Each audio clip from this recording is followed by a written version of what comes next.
this piece is very important. The reason why they were allowing the people in the back of the train to reproduce is because only a child is small enough to fit into those spots in the train where they control the engine. Only a child can fit into those spaces because they're small enough. So that's why they allowed them to continue to reproduce. And that part there where he said, if you teach children at an early age that this is how things are supposed to be, they'll just continue to do it without question. And that's what was happening. Like, one of the kids tried to sacrifice himself to keep the train going because he had already been brainwashed by Wilford that nothing else matters but this train. This train has to continue to move. Yep. And like I said, truth is worse sometimes than fiction, because there's an article out of Reuters that says U.S. company fined for hiring kids to clean meat packing plants. So this is a story that a lot of people are now talking about, how you have children that are now, even when they're in school, they're falling asleep, they're coughing up blood, literal blood coughing up, because they are subject to blood pathogens and things like that within these meatpacking plants, having to clean bone saws and things like that in order to make some money for their families in order to survive. It is ridiculous. That's why they use the children, because there's spaces that they can fit into that adults can't. Yeah. So I'll be talking about that on I'm gonna try to talk about that on Sunday, but it's just wild. I'm telling you, Sabs. So yeah. So let's get back to this explanation. Oh boy. A blind eye to it because it's part of the industries that benefit us with material items. Apple, Samsung, and more have all been exposed for using companies that thrive on child labor, but we still support them because of what they've given us to make our life easier. This is very much what Wilford represents. Outside, Namgoon kills Franco, explode the chronal on the door, which sets off an avalanche that derails the train. Namgoon and Curtis shield Timmy and Yona from the explosion by wrapping themselves around, and thus they're able to survive because they sacrifice themselves for the future ideals. Yona and Timmy are the only survivors of the wreckage, and they make their way outside. They don't instantly freeze and they actually spot a polar bear, which shows that life has started to return to the planet. This means it may be possible for them to survive, but there's actually a lot more going on. To me, this is almost an Adam and Eve-like metaphor, and they've gone forth into a new world in order to create it. To build a new way of doing things, they had to bring the old systems crashing down, and this required revolution, ousting those in power and sacrifice. However, they were able to accomplish it. The train itself, in some ways, can be seen as a prison. Throughout the movie, those from the back move to the front, but ultimately, they're still stuck inside a train. This is a metaphor for how people can progress in society, but ultimately, they're still stuck inside it. The children on board are told that if they go outside, they will die, but clearly, this isn't the case, and we must question the things we are taught and whether they're actually the truth or not. Though the future for the two initially seems bleak, director Bong Joon-ho confirmed that they do survive and go on to repopulate the human race. This shows us that there is hope, and though change initially seems scary, we can push ourselves through and make something out of it. Now, can you pause? Man. So what people have to understand is they used that drug that they were giving the prisoners and used it to blow one of the doors off the train. When they did that, that created an avalanche, which derailed the train. Speaking of derailed trains, derailed the train. And so everybody on the train died except for her and the little boy. And yes, they even killed off my celebrity husband. They killed Chris Evans off the movie. It was messed up. I'm sorry.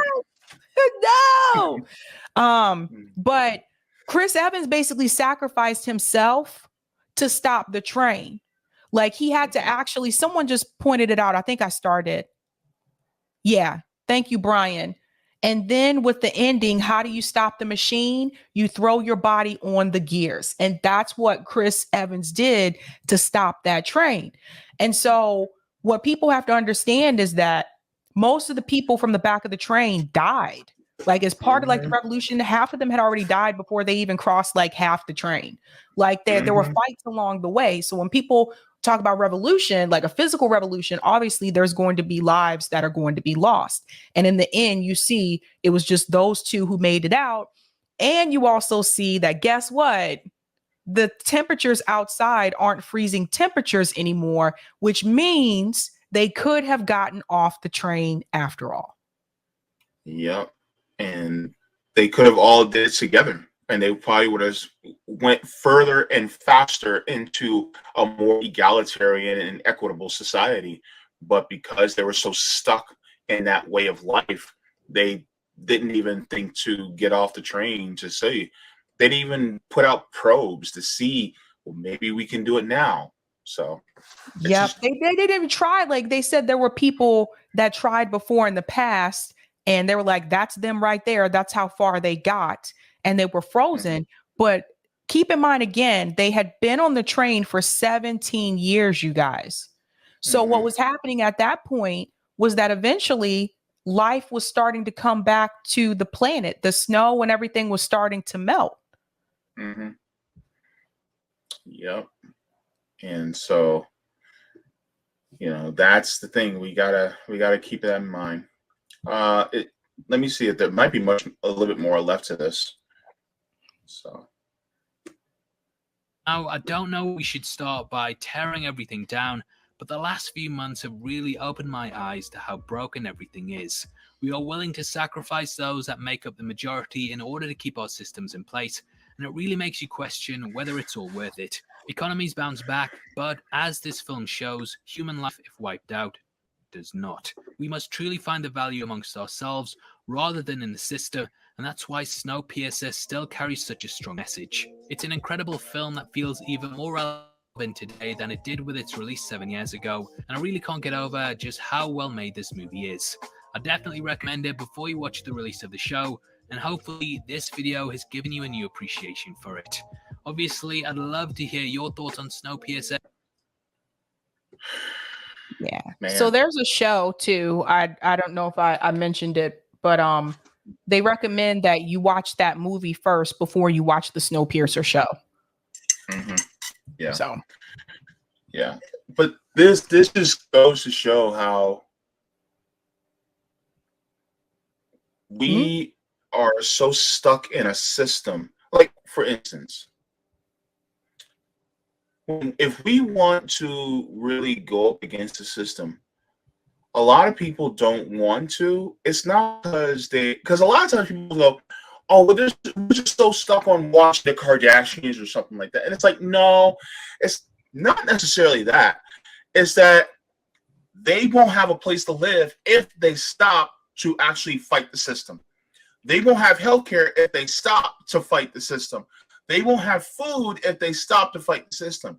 So really, it's about us coming together, all of workers. And by workers, I'm not just talking about people in the lower classes. I'm talking about the workers people that tend to think that they have it kind of good. They also need to come with us. And if they got a little extra, then they supply us with that little bit of extra so that we can also help continue to fight against the system so we can dismantle it.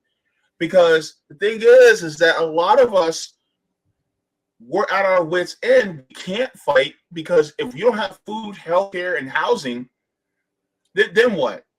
And so it takes a multi-pronged working class coalition. Working class can also mean people who are making six figures, but they're working for their wages.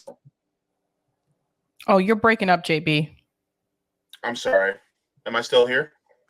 Yeah, you're still here. You're just you froze. Oh, okay. But yeah, so yeah, it basically, like Siege Black says, workers and non-workers. And by workers we mean all workers. So that's what it takes, the entire coalition. And what was crazy is the only reason he was even keeping them around Wilford, the only reason he was keeping them around to begin with is because he needed them to balance out the train. So it was a weight issue. That was the only reason he even allowed them to get on. Like, when you get to the front of the train and you see that like there's people there, there's a bar, there's like a dance club, there's pools, there's like a swimming pool like on the train, like all like the wealthier people, they get all of that as if their life didn't really change for the most part, right? But then you see that the people in the back, they don't get any of that. Marco says middle class is just a privileged worker. All workers need to unite against the capitalist class. Well said, Marco. Yeah, thank you.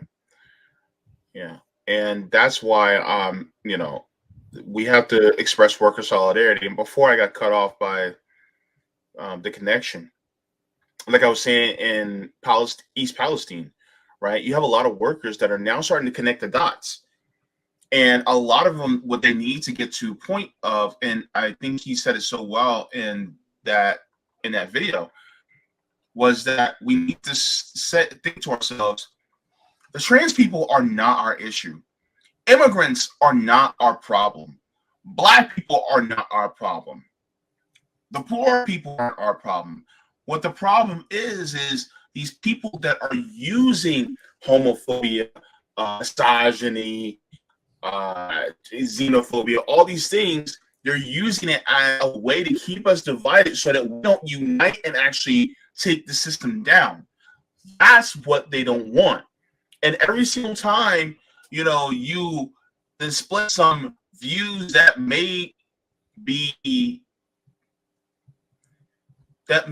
attacking another disenfranchised group, you're doing the job of the oligarchs for them. This is why when Black people talk about what we go through, it's not just identity politics. No. We're talking about our experience. And if you let these type of views go, whether some of these microaggressions and things like that, that means you bring yourself closer to those of us who are also part of the working class, so that we can actually take the system down.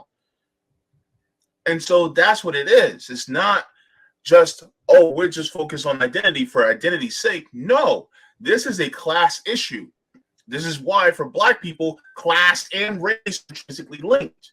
And so if you start to let that go, that identity thing go in your head, as far as wanting to say, you guys talk about race all the time. No, because it's so linked that we have to talk about it.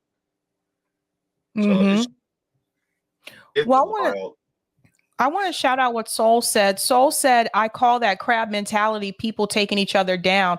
Yeah, if you ever heard someone say the phrase crab in a bucket mentality, you have to just imagine a bucket full of crabs that are alive, not crabs that are dead, but crabs that are alive, and them basically trying to fight each other to get, like, if you're trying to get out of the bucket, it's like you're fighting each other to get out of the bucket, one of the crabs to get out of the bucket, instead of the crabs working together to get everybody out of the bucket. So if you hear someone use that phrase, like that's a crab in a bucket mentality, it means that everybody's out for their self instead of working together. Very well said, Saul. Yeah. And you know what? That kind of goes into how a lot of celebrities, they'll get themselves out of the bucket, so to speak, but never put a ladder down into the bucket in order to help all the other crabs get out. Nope. So that's why I'm looking at, like for instance, you got Ice-T giving Eric Adams a plaque for hip hop award in New York. I'm like, dude, all this money you got and you can't help us out to get out of this? I'm like, yeah, because you're part of the system. That's what it is. And you're doing good, so why try to dismantle the system? And the thing is that I'm not saying it has to be dependent upon him, but what I'm saying is, what are you doing in order to help everybody wake up to the fact that we need to dismantle the system? No, you're just making a show, playing a cop on TV, and keeping all that money and staying where you're at. Yep, that's exactly what's happening. And I think the thing is that this is the same guy, Ice-T. This is the same guy who wrote a song called Cop Killer. Ice-T hated the police. He hated the police, JB. And now you're giving an award to a former cop? To a cop. They all sell out, man. They also, very few stay genuine. Very few. And I think this is just something, but I really wanted to talk about this movie because I feel like, again, like I think South Korea is very great at discussing the class element, you know, whether it's Snowpiercer, whether it's Parasite, whether it's Squid Game. Like, I think they're really good at this type of issue. And if you have not seen the movie Snowpiercer, you definitely should watch it. And I think that it sends a strong message to people. You notice a lot of these movies are not being made in the United States. Have you noticed that most of the ones about class? Mm-hmm. Oh, because they won't be. They won't be made in the United States. They can't. Mm-hmm. Because if they do, then that means that's a big message that's going out to people. And the funny part is that movies like this actually get a lot of play because it's so real life, it's so true to life that we're literally going, yeah.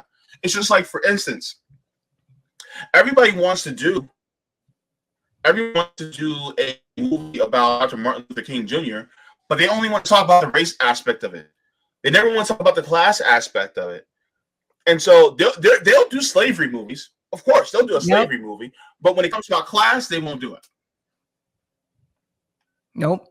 There's been so many movies that have been released within the past couple of years where the solution to the entire movie could have just been giving everybody Medicare for all. There's John Q. Yeah. I don't know if you saw that one, JB, but John Q. Yeah. Oh, I saw it. John Q was a big message for Medicare for all. There's another one. There's one on Netflix called Emily the Criminal. I think it's Emily the Criminal. That one's student loan debt. She becomes a criminal because she can't pay back these student loans. Like, it's so many things we've seen time and time again. There's a show on, I think it's FX, either FX or Fox, but I watch it on Hulu. It's called The Cleaning Lady. Her problem could have been solved immediately if everybody had Medicare for all.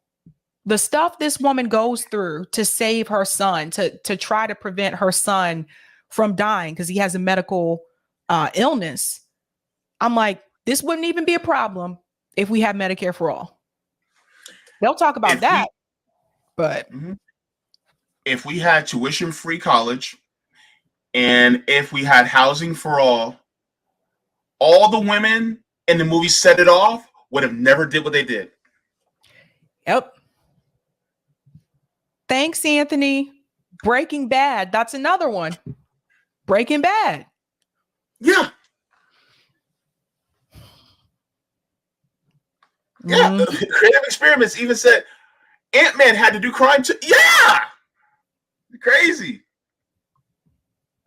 It's like, there you go. All of us, all these people, all these movies are based on people actually having to do something because the system is so bad. And they make a movie based off of that.